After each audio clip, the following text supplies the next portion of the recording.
Hello and welcome, my name is Shadow and today we will be talking about the poster boy himself, Excalibur. Now, unless you've been living under a rock, you probably know that Exalted weapons have gotten pretty big buffs in updates. The main one obviously being that we can now use arcanes on them.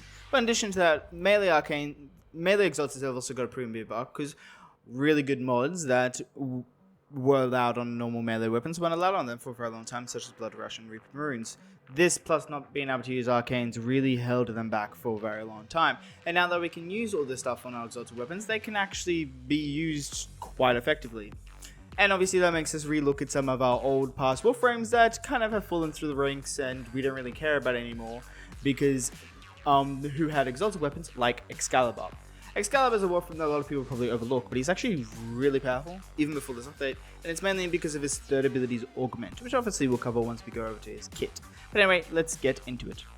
Excalibur's passive is nothing special, in fact it's almost useless. He does get 10% attack speed buff from his passive for melees. It is additive with mods. It's not great. I mean, 10% isn't that much, but it's nice regardless. His other part of his passive, however, is a 10% base damage buff, and this is basically nothing. It's might as well not exist because of how low it is. But what can you do? Excalibur's first ability actually used to be a pseudo-exalted. Also, if you've been living under a rock, you might not know that pseudo-exalteds in this update no longer exist. They have now been updated to have their own modded weapon instead of needing to use stat sticks. Excalibur used to be the only Warframe in the game that had both a pseudo-exalted and an exalted. Now his first ability simply just scales on the mods of his fourth ability, which makes sense.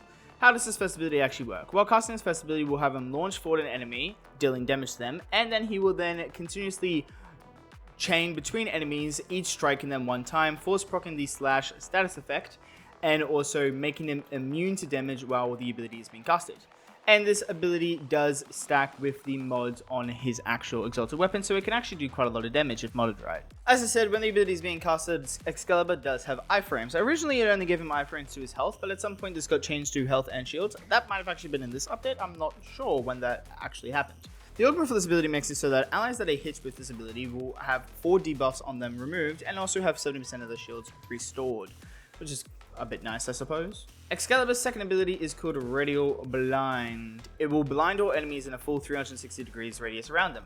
Blind enemies will be open to the stealth attack bonus, which is a 700% melee damage buff bonus, and also they are open to finishes. This ability also has an augment that can increase the damage your finishes do. This ability might not seem like a lot on the surface besides actually a pretty good crowd controlling tool, but it can actually be used to do a lot of finisher damage on a single target. And if you use the Helminth ability Mark for Dead, that single target, the damage dealt to that single target will then be spread to all enemies in the area. And you can make Excalibur a nuke. Actually a really cool and effective nuke. Excalibur's third ability will have him deal a tiny bit of damage to enemies within the 360 degree radius around him. The actual ability itself basically does nothing and it's pretty useless. However, it does have an amazing augment, as I said. The augment will give you a final damage buff to your melees based on the amount of enemies that are hit with the ability. And a final damage buff is the same kind of damage buff you get from Eclipse. A damage buff that is multiplicative of faction damage and also base damage and even other final damage buffs. In other words, it is a really good damage buff.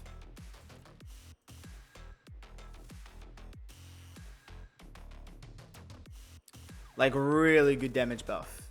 Let me do that one again. Literally just my melee weapon, which is Inidim, and the final damage buff. It is a really good damage buff. This brings us to Excalibur's fourth ability, the Exalted Blade, the first Warframe to have an Exalted weapon. The Exalted Blade is literally just an Exalted sword that Excalibur can attack enemies with. While the ability is activated, Excalibur will continuously drain energy. The sword does have a unique attack where it will fire out strings, kind of like an anime sword kind of vibes, which will obviously deal damage to enemies. And originally they did not build up combo, but they now build up combo. This sword did relatively good damage. Its crit chance and status chance are pretty bad, but its crit damage is pretty good.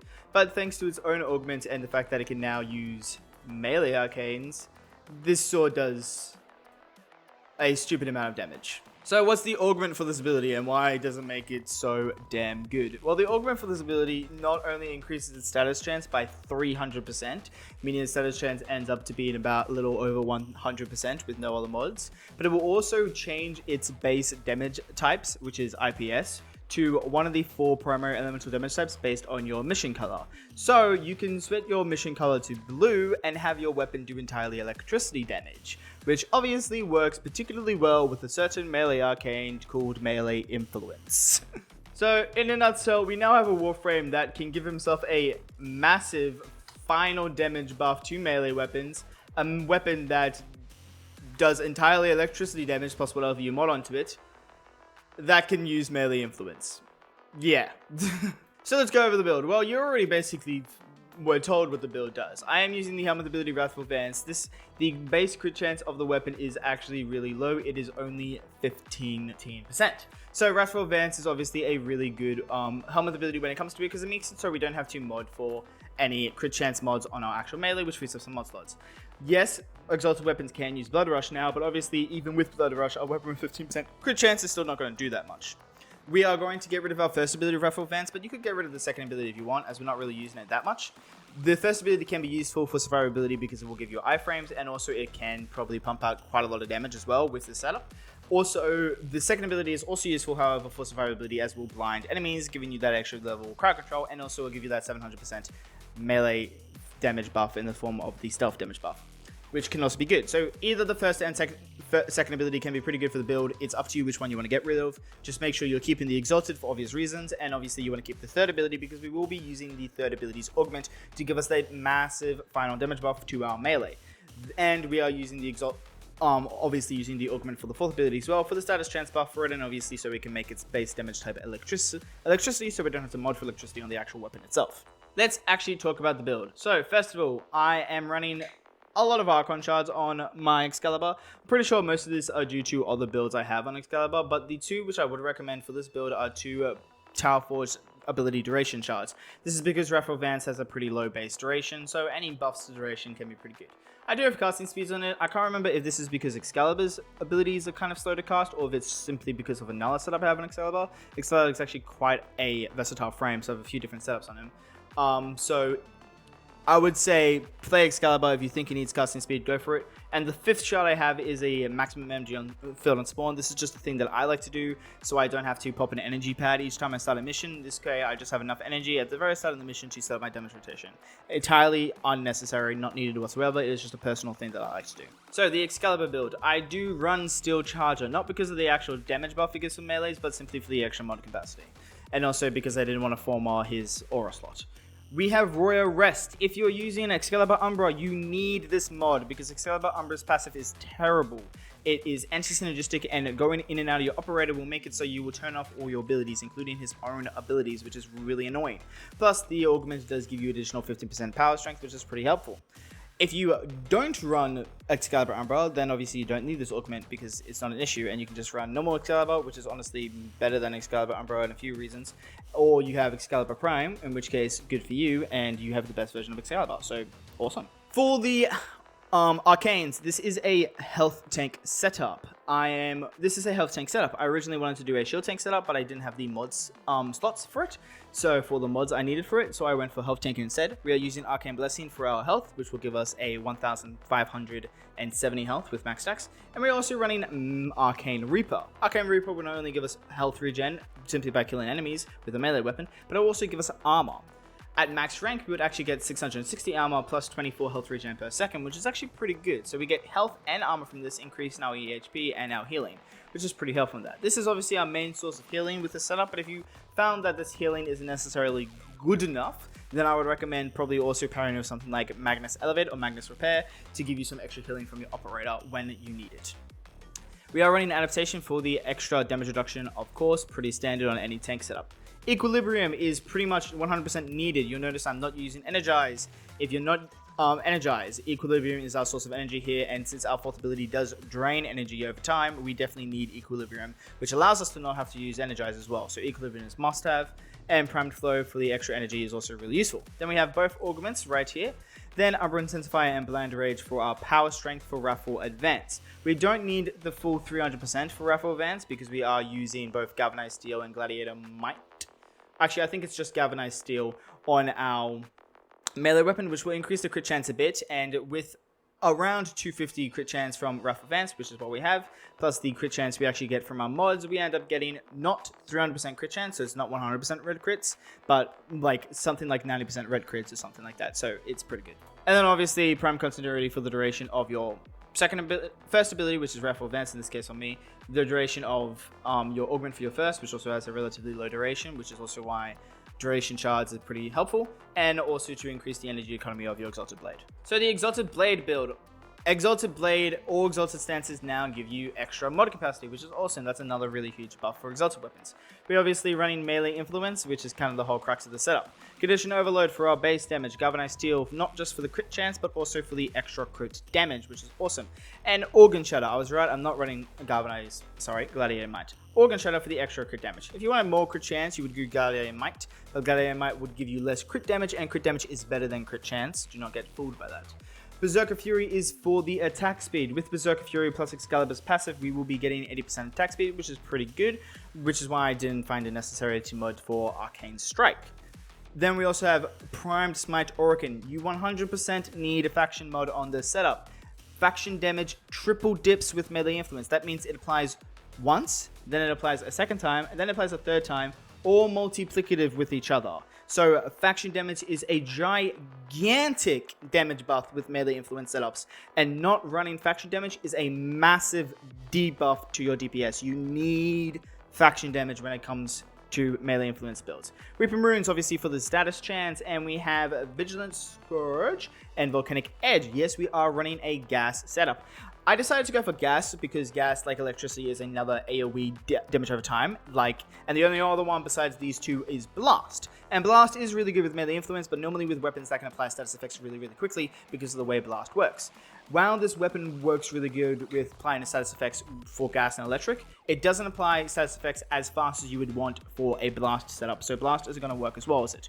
Additionally, this setup is just really toxic because this gas status effect permanents. What I mean by that is even when the enemy dies, the gas cloud that was on them through the gas status effect lingers on the field for a while for the remaining duration of the status effect. So you basically just end up covering the field in gas clouds. So even enemies that aren't being attacked by melee influence or even outside of the range of melee influence could be taking damage over time or even dying from the gas cloud, because these gas clouds do a lot of damage thanks to our final damage buff we're getting from our third ability's augment. So honestly, I found myself in a situation where I had a KPM with the setup of above 100, like it was sitting at 120 or something, which would have been more than enough to maintain survivability in survival, but I had low life support because enemies were dying so far away from me because they were just getting killed by glass cows that were being lingered on the field. It was actually insane. For the companion, I am running the Pants of Vaporfire. This is because the Pants of Vaporfire can make use of the Vaporfire mod, Midas Symbiosis. I like to have this on my health tank builds because this literally gives me a health gate. And having a health gate is awesome. So yes, I do have Midas Symbiosis for the health gate. Additionally, Panzer is an amazing companion when it comes to getting enemies to drop more health orbs through Synth Deconstruct, and also for viral priming. With viral krills, every enemy that gets tagged by viral krills is triggered for Synth Deconstruct, meaning they have an increased chance to drop health orbs. Not only will this give me more energy for equilibrium, but it will also mean I can get up my max stacks of blessing faster and also some additional healing for myself. And also enemies will be primed with viral, meaning they'll take more damage. 10 and Bond will also make it so my combo counter on my Exalted weapon will build up faster. We do have Panzer Devolution, so the respawn timer from our companion is actually 30 seconds, not 60 seconds. Plus, even while it is dead, it can still prime enemies for me with it viral. Back leader for the companion survivability, along with Link Vitality, and we do have Hunter Recovery, which also allows the companion to heal us, giving us some additional healing. I would still recommend using Arcane Reaper just for the extra healing plus all the armor, which will give you a lot of EHP. But if you wanted to use a different Arcane, you could try getting rid of Arcane Reaper to instead run and just relying on Recovery for healing. It might get you killed, but it also might be good enough. That's up to you if you want to run that way. Tenacious Bond for the extra final damage critical multiplier for our melee weapon, Link Vitality for the companion's viability, and Fetch as a must-have mod. The weapon for the companion is modded entirely for utility, not for DPS. We have Protective Posture, which will not only increase our crit chance through the puncture status effect, but also weaken enemies' damage output, plus prime enemies. Swipe, which will make the enemy attack more enemies, which is helpful for Tendon Bond. Shock and Touch, which will convert it to its elemental damage type to electric, plus increase the status chance. While Position Conditioning converts its physical damage type to slash, while increasing its base damage. Color Weak is essentially a condition overload, but for a companion. Ballerina will have the companion force proc impact whenever it attacks an enemy, but a magnetic strike will convert those impact procs to magnetic, which will increase our damage against shield and overguard, which is awesome. Bloodthirsty will allow the companion to heal itself each time slash does damage to an enemy, and Blight will increase its crit chance and crit damage, mostly for Tenacious Bond. For the other utility weapons, for your rifle, I would recommend running Amalgam Serration plus Primary Dexterity for the extra combo duration. Amalgam Barrel Diffusion for the rolling speed, the 2 Auger mods for survivability, and secondary dexterity for the extra combo duration. For the melee weapon, I would recommend running something along the lines of Pretos or one of the other incarnate melees with similar evolutions. Something that's going to give you increased movability with its evolutions. Pretos has Sprint Speed and Slide with its 2nd evolution, and Parkour Velocity with its 4th evolution. And for the focus score, as this is a quick attack melee build, I am using Naramon. But if you're using both primary and secondary dexterity, you'll have 20 seconds of combo duration before it gets down, which is honestly enough to rely on without needing to use Naramon. So if you wanted to use one of the other 4, you could. Matarite could be useful for additional power strength for Wrathful Vance or your 3rd ability. Zenora could be useful to set up your energy economy, set up yourself with enough energy to set up your demonstration at the start of the mission. If you didn't want to use the Archon Shard that I'm using, you can get extra survivability from Vazarin, and you can get armor stripping from Yunaru. Anyway, that is the build. I do hope you enjoyed it. If you did enjoy it, maybe consider checking out some of my other stuff. Already with this update, I've already released a video covering Temple, the new Warframe, and also I've covered Atlas as well, with the changes that have happened with Atlas, with the pseudo Exalted. And maybe see if there are any other videos that I've done that you might interest you. And if not, feel free to recommend me make a video that you will be interested in. And like I said, if you did like this video, consider giving me a subscribe or a like to my channel, and write in a comment as well to help out my engagement for the algorithm. And until next time, bye bye.